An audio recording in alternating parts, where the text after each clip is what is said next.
расман муҳориба дар вазни сабук байни варзигари тоҷик Доробшон Наботов ва варзигари қирғиз Жакшилик Мирзобеков рӯзи 1 июл дар турнири Урал FC. Ассалому алайкум дӯстон, хушомадем ба шабакаи мо. дар навори имрӯза барои шумо тозатарин ва муҳимтарин хабарҳоро аз ҷаҳони ММА омода кардем. лайкро зер кунед, мо боша наворро оғоз мекунем. дӯстон, агар шумо хароб ҳастеду фарбеҳ шудан мехоҳед, ё ин ки фарбеҳ ҳастеду хароб шудан мехоҳед, ё ин ки қувваи мардонагии худро қавитар кардан мехоҳед, ва ё ин ки агар шуморо бемориҳои гурда, дил, дарди мушакҳо ғам диҳа, пас мо ба шумо беҳтарин ширкат шифофарморо тавсия медиҳем, ки дар ин ширкат шумо доруҳои гиёҳӣ ва оригиналро барои ҳама дардҳо бо нархи арзон дастрас карда метонед. мо бо ин ширкат аллакай тӯли чанд сол мешавад ки ҳамкорӣ мекунем ва ба шумо низ тавсия медиҳем. худи ҳозир ба номерҳои дар экран буда занг занед ва ҳатман аз номи канали Паҳлавон гап занед. ҳамин гуна шумо доруҳои даркории худро дастрас мекунед ва ҳам канали моро дастгирӣ мекунед.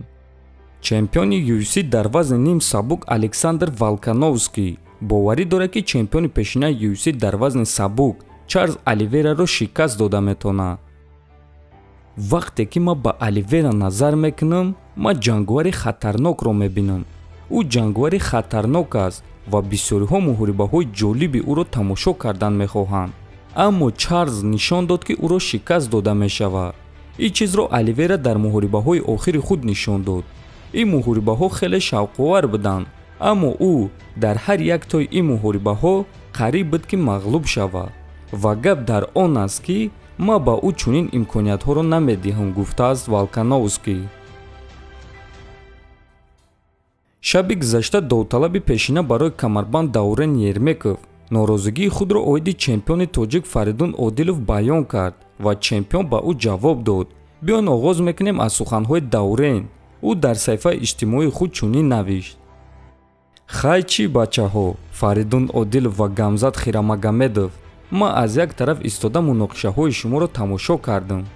ана чӣ мегӯм, Фаридун тайёр аст ки бо Гамзат бепул ҷангад, аммо барои бо ман ҷангидан ба ӯ пулҳои хуб дар кор аст. а Гамзат боша аллакай нишон ба муҳориба зидди Фаридун Одилов гирифтааст ва чӣ хеле ки ман фаҳмидам, Гамзат маро ба ҳисоб намегирад.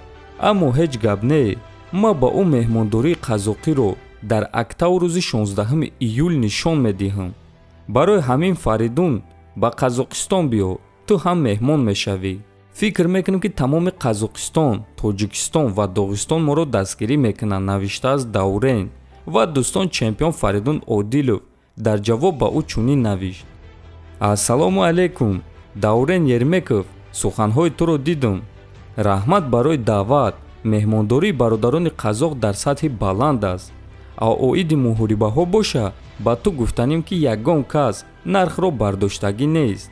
лига дар аввал як шартҳоро монд, мо розӣ шудем, аммо баъди якчанд муддат бо сабабҳои номаълум шартҳои шартнома иваз шуданд.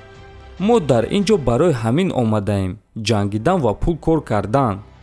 оиди Хирамагомедов боша, ман тайёрам ки бо ӯ бепул ҷангам, чунки ӯ ба ман маъқул нест.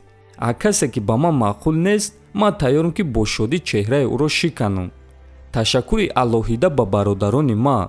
гарчанде ки ман бемуҳорибаҳоям, аммо онҳо ба ҳар ҳол маро дастгирӣ мекунанд. дар ҳамаи ҷо комментария менависанд, аз пушти ман баромад мекунанд ва ин чиз маро маҷбур мекунад ки кореро кунам. ба наздикии қуллаҳои навро истило мекунем, иншааллоҳ, навиштааст Одилов.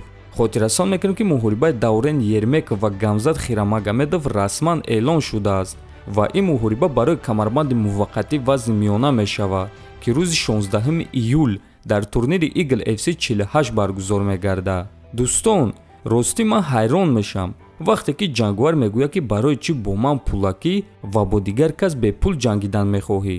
ҳар як шахс интихоби худро дорад ва Фаридун маҷбур нест ки бо ҳар яктаи онҳо бепул ё бо маблағи кам ҷанга, ҳатто бо ҳамон Гамзат. агар ташкилот ин муҳорибаро хоҳанд, пас онҳо бояд ки чемпионро шавқманд кардатонанд, то ин ки Фаридун ба Гамзат чунин имкониятро диҳад. шумо дӯстон дар ин масъала чӣ фикр доред? ҳатман фикрҳои худро нависед, дар канал обуна шавед. то боздид хонобуду сарбаланд бошед.